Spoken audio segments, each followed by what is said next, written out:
Hi everyone, so we're back again to do wrist and hand and finish up the lesson for Wednesday. So this is another set of slides for you, separate from the elbow. So we are going to get started.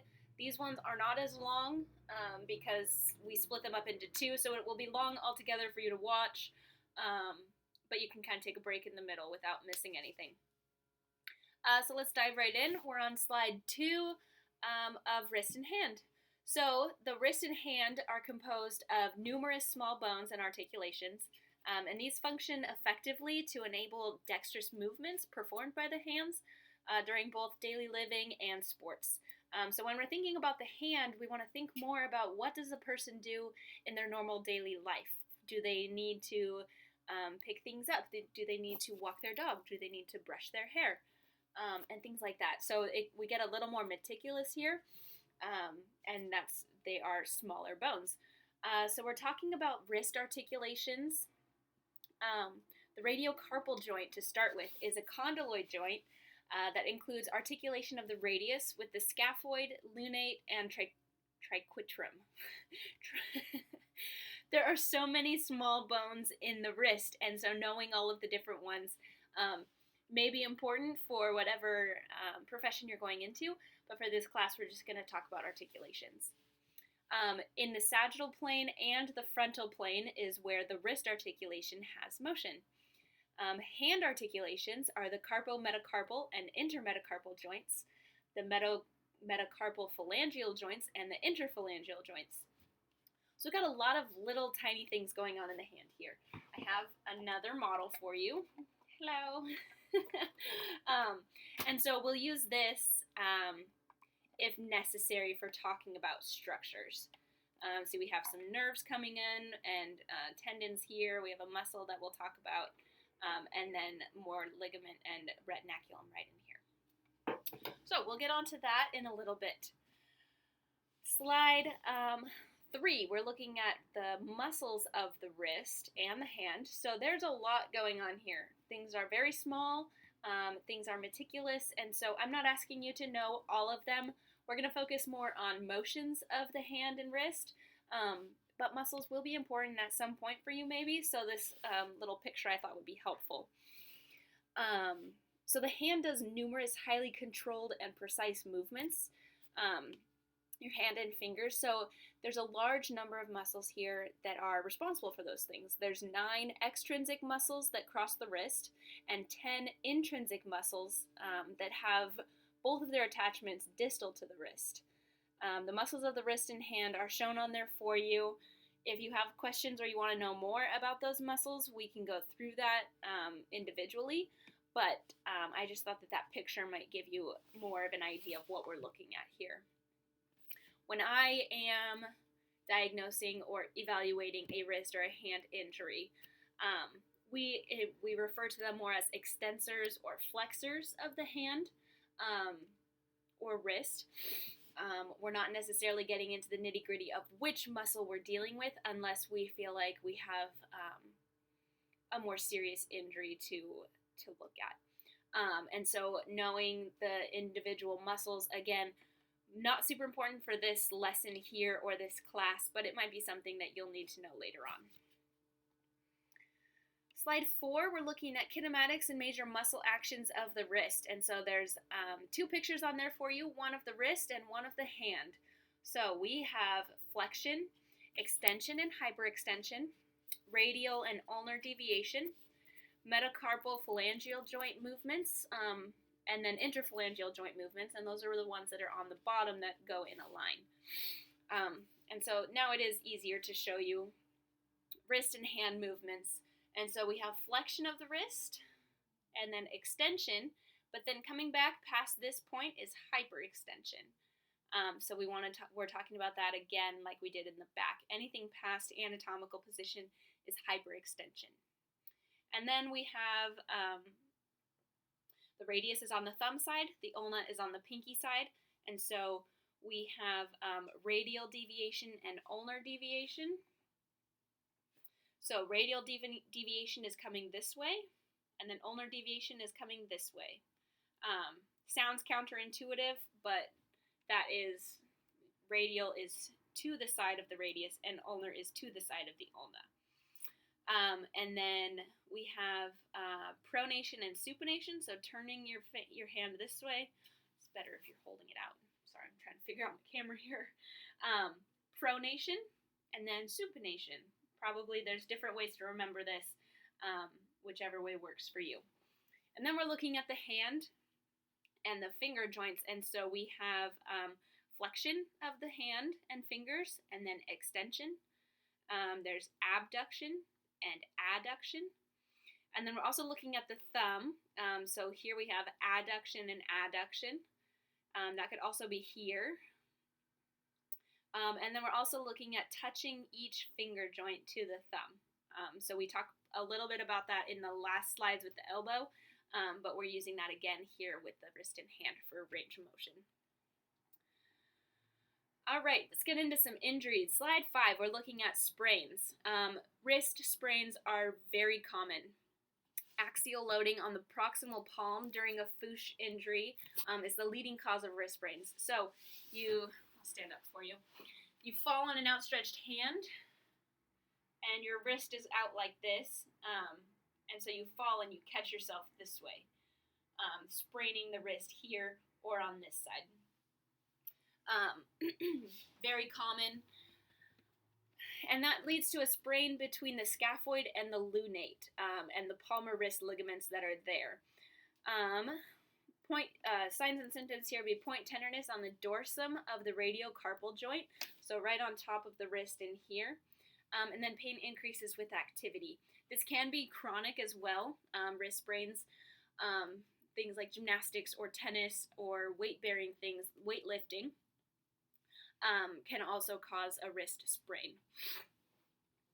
And then the x-ray on the picture, we're looking at gamekeeper's thumb, which is a tearing of the ulnar collateral ligament at the metacarpal phalangeal joint, which occurs in that joint near full extension, and the thumb is forcefully abducted away from the hand. So we're seeing in that injury, the arrow is pointing to a little bony fragment, and that's where the tearing of the ligament has happened, and that's a sprain of the thumb here. It's going to be painful, it's going to be swollen, more than likely they're going to have bruising, and then if you test the thumb and you're doing a valgus test, you'll have laxity on this inside of the thumb. And then we're looking at joint sprains in the finger. Super common to sprain your finger. More than likely, nothing we can do about it. Signs and symptoms would be bruising, swollen, lack of range of motion. I'm sure we've all sprained a finger or two here and there.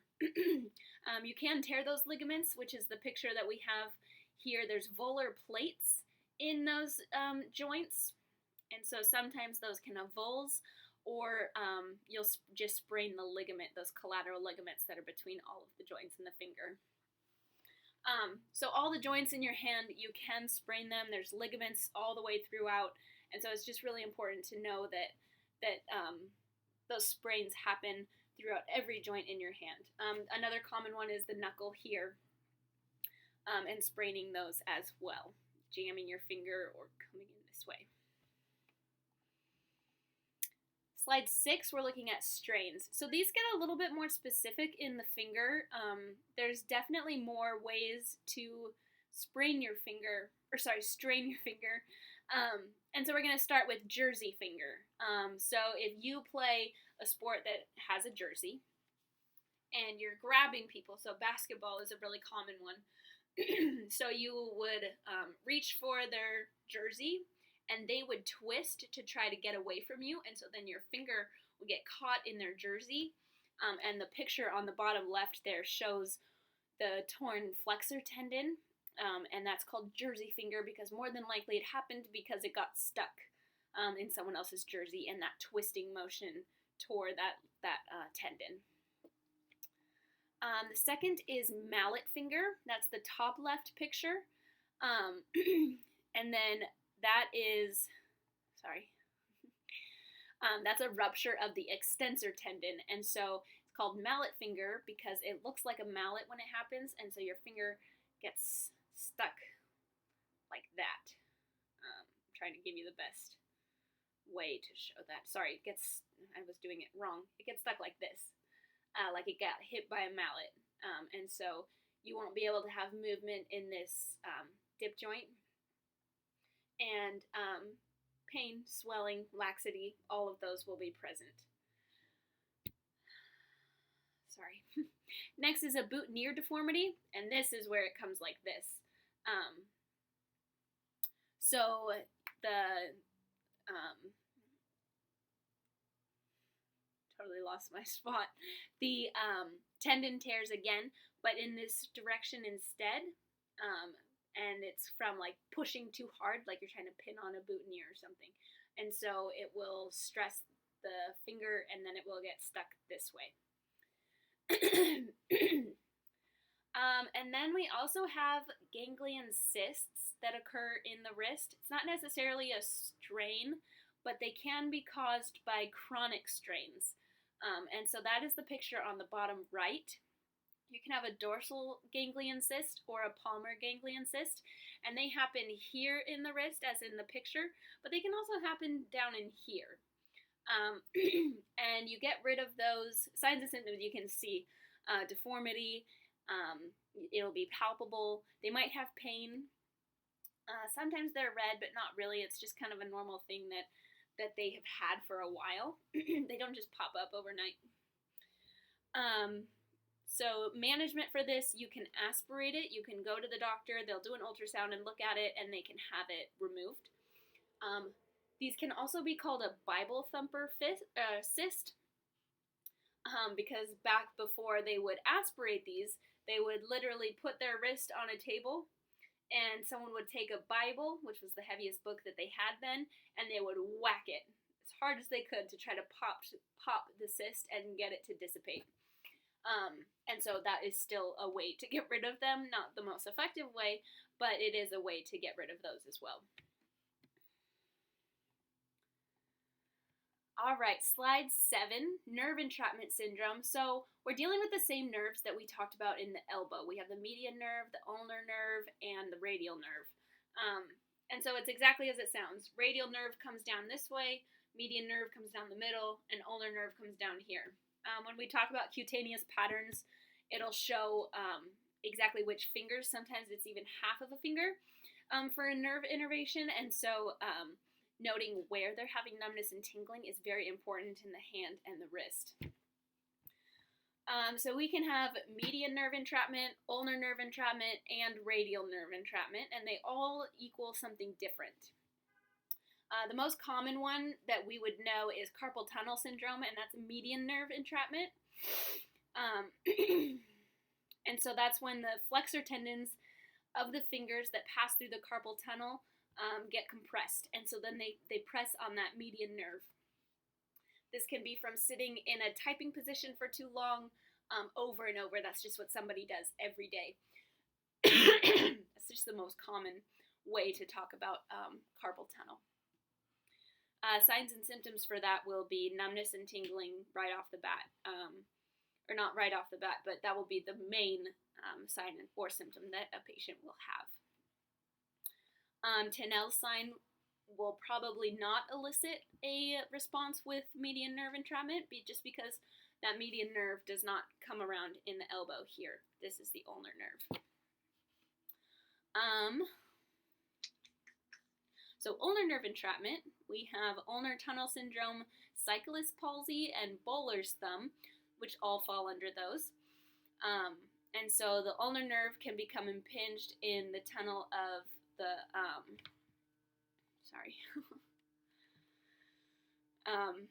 the picture on there is showing where the nerve will be compressed, which is the yellow part in that picture, as it runs under the ligament between the hamate and the pisiform. So sitting in a position for a long time like you would a cyclist, if you're holding on to something for a long time, that will give you some numbness and tingling maybe. And then radial nerve entrapment, not a ton of, this is more of what you feel if like you fall asleep on your arm or, you know, it's pinned up against something. The radial nerve is what you can pinch more often than not because it's really superficial. Like when you hit your funny bone, that's your radial nerve. And so that innervates these two fingers and half of this finger. And so if your hand falls asleep or you feel like you're losing circulation, something is entrapped farther up more than likely. Also, if we get a lot of tightness in the forearm, that will cause numbness and tingling here too. This one subsides more quickly than almost anything because than any other nerve entrapment because we're able to find the source a little bit faster. More than likely it's due to tightness in a muscle, and so we're able to do some Graston or cupping and try to release that entrapment that's happening. All right, slide 8, we're looking at fractures of the wrist. And there, like I said before, there's a ton of little tiny bones in your wrist and your hand, and you can do a lot of different, there's a lot of different ways to fracture things here. Let's see here.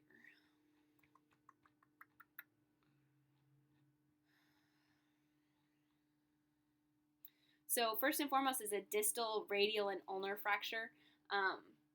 Distal, meaning the farther away, so it's this end of the bone in the wrist. So you can fracture either the radius or the ulna here, and that will constitute a wrist injury, not necessarily a forearm injury.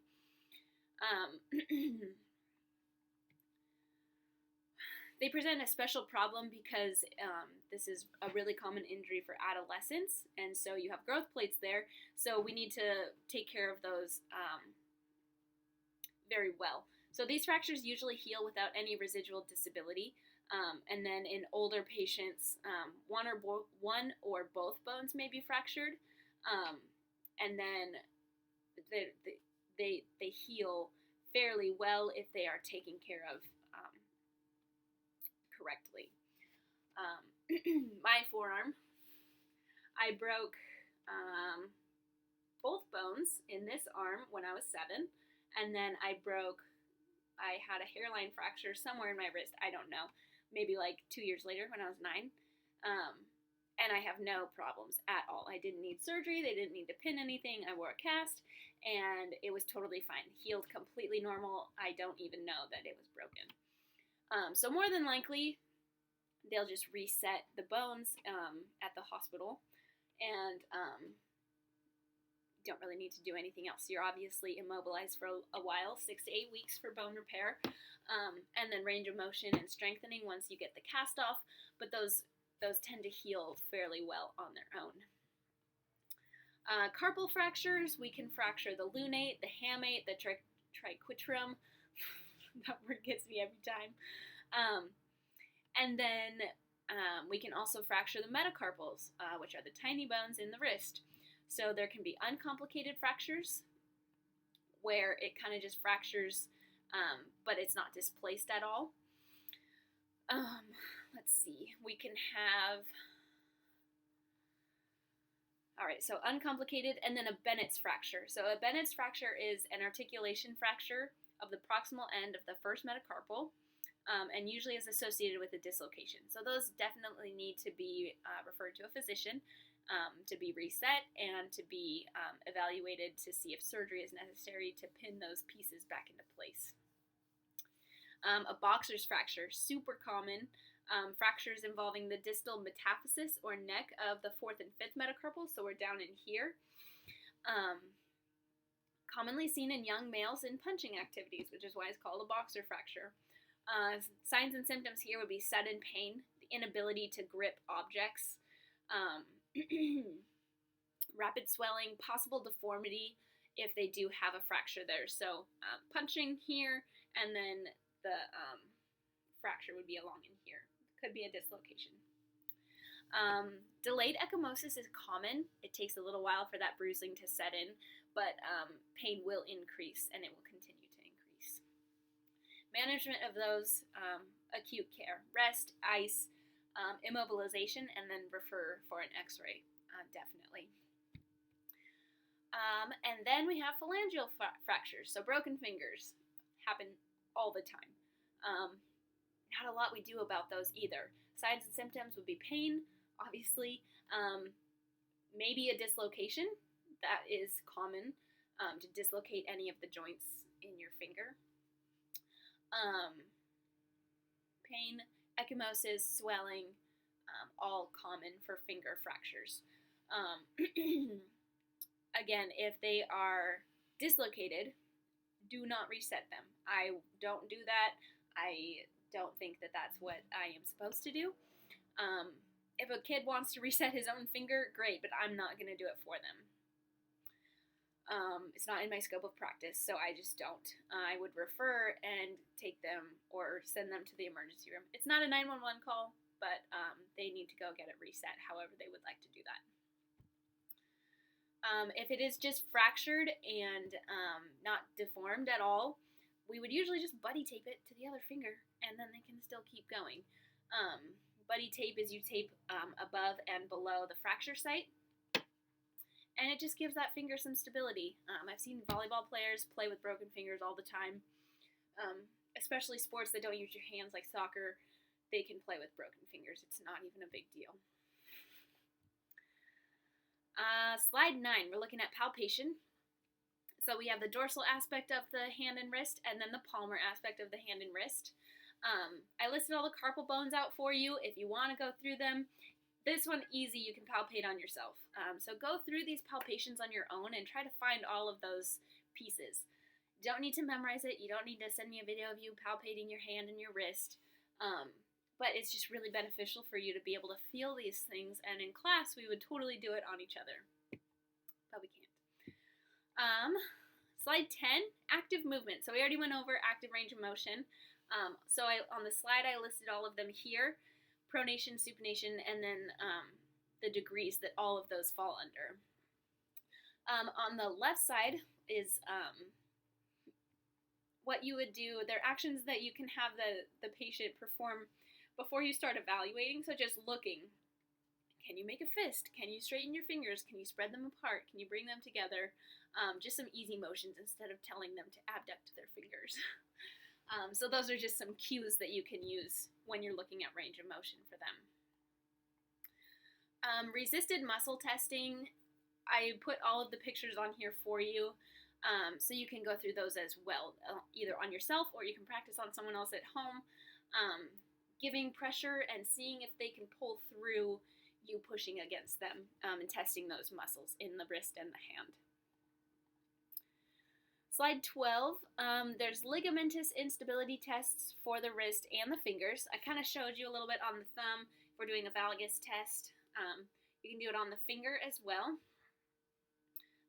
And so valgus is this way, and varus is this way, and you can test the ligamentous structure in every joint on the finger and the thumb. You can also do this in the wrist, so I'll pull out my little guy here. So here's my wrist. Wow, the lighting is not good for that. And so I'll take my wrist here, and it does have the ligaments on top of it, so you can't really see the bones as much. But what I'll do is I'll hold here, and then I'll hold here, and then I'm pushing up with my thumb and pulling down with these fingers. And so I'm trying to get, I'm trying to test the laxity of these ligaments here and moving the radius and the ulna on those carpal bones. I know, not the best visualization for you guys, but I'm doing the best I can. Again, you could try this on someone else. Some wrists move a lot more than others. I know I can even make mine kind of move on my own. So if I'm holding here, I don't know if you can see it, I can make some motion happen on myself. You can test that too. Special tests. We did some of these with the hand and elbow, or with the forearm and elbow. The pinch grip test, again, pulling and seeing if they can hold on. Tinel sign here, and that'll radiate this way. Again, just a list for you guys to see those. You don't need to know them, but you can when you choose your injury for your homework, find what tests you would do for that injury. And then again, we're doing neurologic tests for all of these things, especially because we have so much nerve entrapment that can happen here. Um, myotomes, we're doing the same isometric testing that we did in the elbow and the hand. So we're looking at the entire arm as a whole when we're doing that. Reflexes, we're using the same ones again, biceps, brachioradialis, and triceps, and we discussed those in the shoulder. And then cutaneous patterns, there's a picture on there that shows you which nerves. We're looking at C7, C6, and C8, and showing you where on the hand those innervate, and so then telling you which fingers fall in which, fall under which pattern. And then you're returning them to play. More than likely, they're not going to miss time for a hand or wrist injury unless they're a gymnast. I've had soccer players play with broken wrists, and I've actually had gymnasts compete with broken hands. 2 years ago, I had a gymnast who fractured her hand in here, so she had to be in a brace. But because she's non-contact, she was still allowed to compete if she could do skills with just one hand. So she did her beam routine with one hand all season, and she was an All-American. She went to nationals, and she did amazing with just one hand. So these injuries don't necessarily hold people out. We just need to know when to refer and how we can manage those and help them be more comfortable. So homework, you are picking one upper extremity injury aside from the shoulder. So you're doing one for the shoulder and then one for the rest of the arm. Arm, wrist, hand, finger, whichever you decide. And those will be due in a week. So let me know if you have questions. I know this one is a little different because we have 2 videos and 2 slides, but you're only doing one injury for today. So I hope you're all doing well. It's gorgeous outside today. Go enjoy the sun. I know there's little white things floating around everywhere around my house. Stay healthy, but get outside and get some exercise.